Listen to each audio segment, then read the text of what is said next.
ఒక్కసారి కొమ్మూరి గోల్డ్ కి కాల్ చేయండి. తాకట్లో ఉన్న మీ బంగారాన్ని విడిపించి మార్కెట్ ప్రైస్ కి వాళ్ళు కొనుక్కుని మిగతా డబ్బులు మీకు ఇచ్చేస్తారు. హలో అండి, అందరికీ నమస్కారం. నేను మీ కట్టా కార్తీక్. నిన్న పరకామణి చోరీ కేసులో హైకోర్టు కామెంట్స్ తర్వాత మాజీ ముఖ్యమంత్రి వైసీపీ అధినేత తన కామెంట్స్ని పునరాలోచించుకోవాలనే పదం కొద్ది సాఫ్ట్గా చెప్తున్నా. నిజానికి ఒక హిందువుగా, ఒక భారతీయుడిగా ఇంతకంటే గట్టిగా చెప్పాలి నిజానికి. కానీ ఒక మాజీ ముఖ్యమంత్రి కదా, ఒక పార్టీకి అధినేత కదా, ఇక చెప్పలేకపోతున్నా. ఆయన రియలైజ్ కావాలి ఆయన చేసిన వ్యాఖ్యల పట్ల. నిన్న ఆంధ్రప్రదేశ్ హైకోర్టు పరకామణి చోరీ అనేది కేవలం దొంగతనం కాదు, నేరం మాత్రమే కాదు, అంతకు మించి అని చెప్పింది. దొంగతనం నేరం మాత్రమే కాదు, అంతకు మించి అని చెప్పింది. జగన్మోహన్ రెడ్డి గారు మొన్న చివరి ప్రెస్ మీట్లో, తను పెట్టిన చివరి ప్రెస్ మీట్లో ఏం మాట్లాడారు? పరకామణి అనేది ఒక చిన్న దొంగతనం, $9 అంటే 72,000, 72,000 దొంగతనం చేసిందని పెద్ద నేరంగా చూపిస్తున్నారు అని చెప్పారు. అసలు $9 72,000 ఏందో నాకు అర్థం కాలే. $9 72,000 అట. ఏ దేశంలో జగన్మోహన్ రెడ్డి గారు చెప్పాలి? భారతదేశంలో అయితే కాదు. ఏ దేశంలో $9 72,000? పరకామణి దొంగతనం జరిగిన నాడు $9 విలువ కేవలం $810, కొద్దిగా అటు ఇటుగా మన కరెన్సీలో. మరి 72,000 $9 ఎక్కడైనాయి? జగన్మోహన్ రెడ్డి గారికి చాలా దేశాల్లో బిజినెస్ ఉంటాయి కాబట్టి మరి ఆ దేశాల్లో ఏమైనా $9 = 72,000 ఏమో నాకు తెలియదు. అయితే జగన్మోహన్ రెడ్డి గారు చెప్పాల్సింది ఏంటంటే 9 నోట్లు, ఒక్కొక్క నోటు విలువ $100, అంటే మొత్తం $900. $900 విలువ 72,000. ఆనాటి లెక్కలు మన కరెన్సీ 72,000. 72,000 దొంగతనం చేసినట్టు కేసు నమోదైంది అనేది చెప్పాలి. మరి జగన్మోహన్ రెడ్డి గారు స్క్రిప్ట్ రాయటంలో పొరపాటు జరిగిందా, రాసిందా, నేను అర్థం చేసుకోవడంలో పొరపాటు జరిగిందా తెలియదు నాకు. సరే, తప్పుగా చెప్పారేమో, అది ఒకసారి వదిలేద్దాం.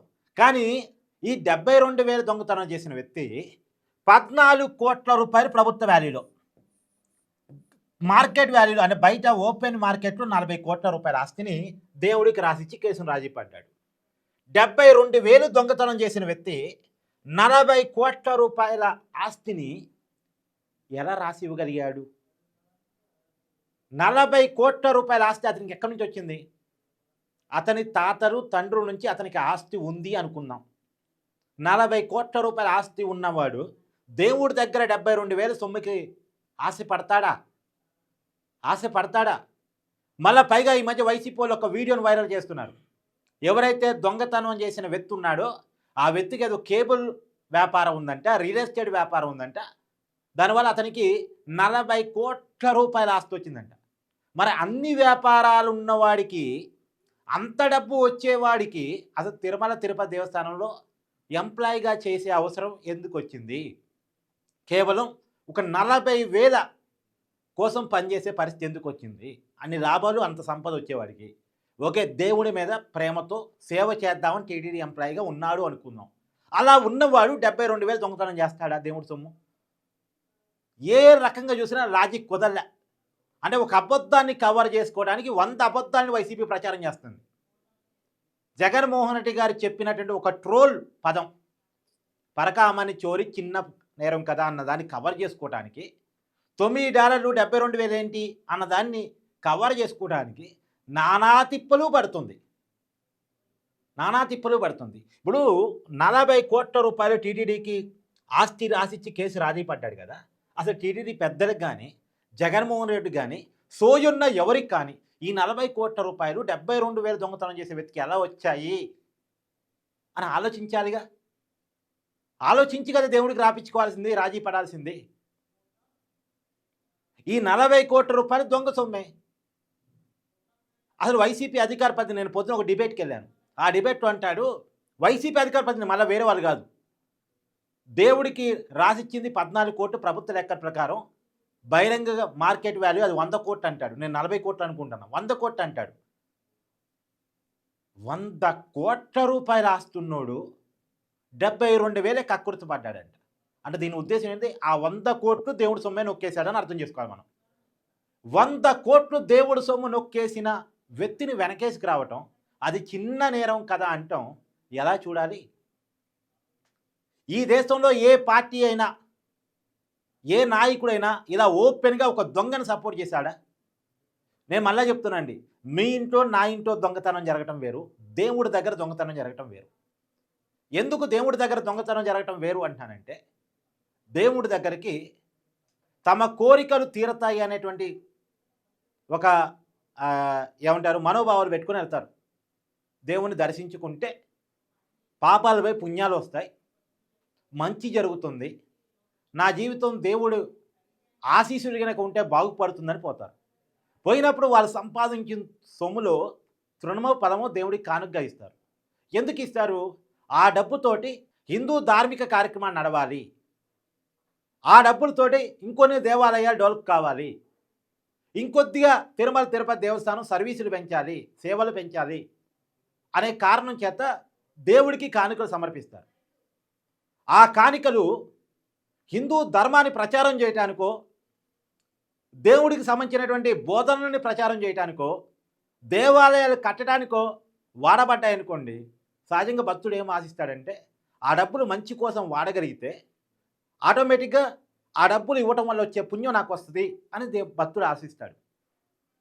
కానీ ఆ డబ్బులు పక్కదారి పట్టాయి అనుకోండి, ఆ డబ్బులు దొంగల చేతిలో పోయిందనుకోండి, ఆ డబ్బు ఇచ్చిన వాడికి పుణ్యం రావటం పక్కన పెట్టేస్తే పాపం వస్తుంది అనేటువంటి ఒక భయం కూడా ఉంటుంది.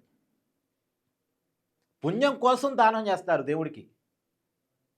కానీ ఆ డబ్బే పక్కదారి పడితే, కానుకలుగా ఇచ్చిన డబ్బే పక్కదారి పడితే, ఇక్కడ ఇది కీలకంగా మాట్లాడుకోవాల్సిన పాయింట్. 100 కోట్ల దొంగతనాన్ని చిన్న నేరం అంటాడేంటి జగన్మోహన్ రెడ్డి?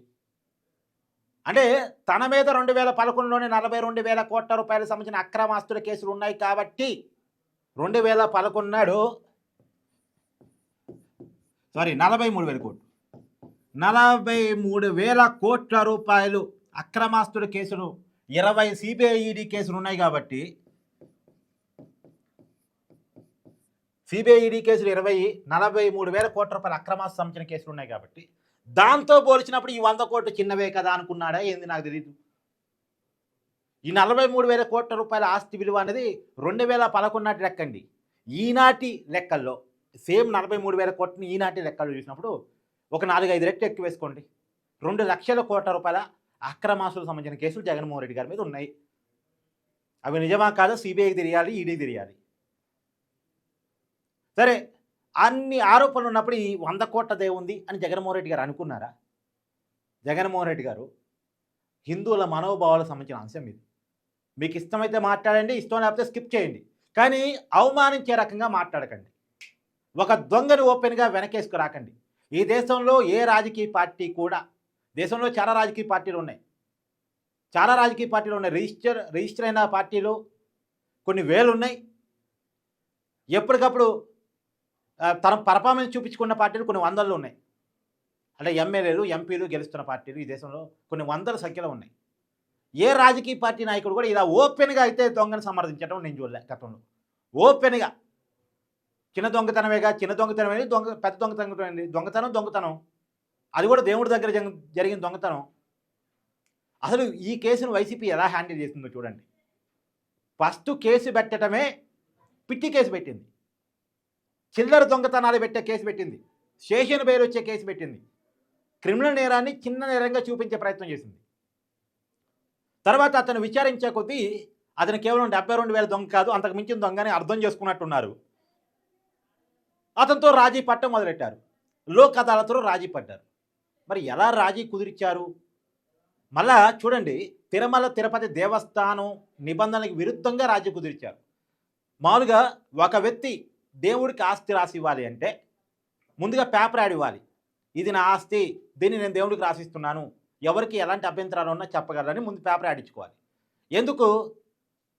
ముందు ఆస్తి ఇచ్చే ముందు నేను ఒక ఆస్తిని దేవుడికి ఇస్తున్నాను అంటే అది ముందు నా ఆస్తి అని నేను నిరూపించుకోవాలి. ఎలాంటి అభ్యంతరాలు లేదని నిరూపించుకోవాలి. రేపు ఎవరైనా వచ్చి అది కార్తీక ఆస్తి కాదండి, మా ఆస్తిని కార్తీక్ దేవుడికి రాసిస్తున్నాడు, అసలు సంబంధం లేని ఆస్తిని అతను రాసిస్తున్నాడు, అని ఎవరు కంప్లైంట్ చేయొద్దు. లేదు ప్రభుత్వం కూడా ఇది ప్రభుత్వ ఆస్తిని ఆక్రమించుకుని దాన్ని దేవుడికి రాసిస్తున్నాడు అని ఎవరు చెప్పొద్దు. ఒక్కసారి దేవుడి చేతిలోకి ఆస్తి పోయిన తర్వాత లీగల్గా ఎలాంటి ప్రాబ్లమ్స్ ఉండొద్దు.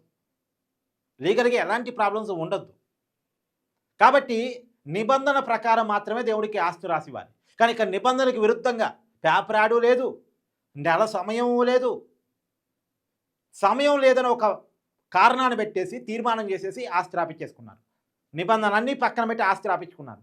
ఎందుకు అంత ఆతృత ఏంటి? సమయం లేకపోవటం ఏంటి? అసలు సమయం ఎవరికి లేదు? సమయం ఎవరికి లేదు? ఆ రోజు చైర్మన్గా ఉన్న భూమన కరుణాకర్ రెడ్డి గారికి లేదా? అంతకుముందు చైర్మన్గా ఉన్నటువంటి వైవి సుబ్బారెడ్డి గారికి లేదా? ఆనాడు టీటీడీ అదనపు ఈఓగా పనిచేసిన ధర్మారెడ్డి గారికి లేదా? ధర్మారెడ్డి గారిని అక్కడ పెట్టినటువంటి జగన్మోహన్ రెడ్డి గారికి సమయం లేదా? టీటీడీ పాలక మండలికి లేదా? లేదంటే దేవుడికి లేదా సమయం? ఎవరికి లేదు సమయం? సమయం లేకపోవడం ఏంటి అసలు? అంత ఆతృత ఏముంది అసలు అక్కడ? అది చిన్న ఆస్తి కాదు, చాలా పెద్ద ఆస్తి.